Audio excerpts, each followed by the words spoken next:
కళ్యాణ్. ఇంకా ఆయన గురించి ఏం చెప్తాను, నాకు అంతకుముందు తెలుసు, కానీ ఫస్ట్ టైం నేను ఆయనతో కలిసి యాక్ట్ చేయడం. చాలాసార్లు కలిసే మధ్యలో. బట్ ఈయన గురించి ఒకటి చెప్పాలి, చాలా down to earth person. Seniors అంటే ఎంత రెస్పెక్ట్.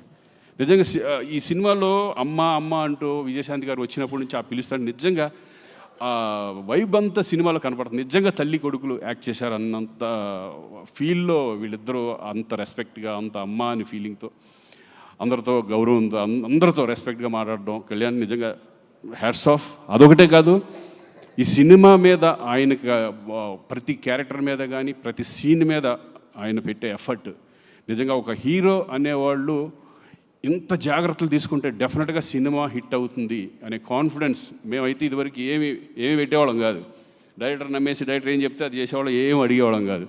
కానీ డైరెక్టర్కి రెస్పెక్ట్ ఇస్తూ, డైరెక్టర్స్ని వాళ్ళ ఇది తీసుకుంటూ, కొన్ని సజెషన్స్ ఇస్తూ, ఎక్స్పీరియన్స్ ఆ సజెషన్స్ కూడా ఇంత కష్టపడి ఈరోజు ఒక మంచి కమర్షియల్ సినిమా. నేను అన్ని సినిమాలు చూశాను కళ్యాణ్, అతను ఒకటే కానీ, ఈ ఫిల్మ్ బింబిసారా కానీ, చాలా మంచి సినిమాలు ఆయన సినిమాలు ఎన్టీఆర్ బ్యానర్ నుంచి ఎన్టీఆర్స్లో వస్తున్నాయంటేనే డెఫినెట్గా ఆ సబ్జెక్ట్ చాలా పవర్ఫుల్ సబ్జెక్ట్ అయి ఉంటుంది.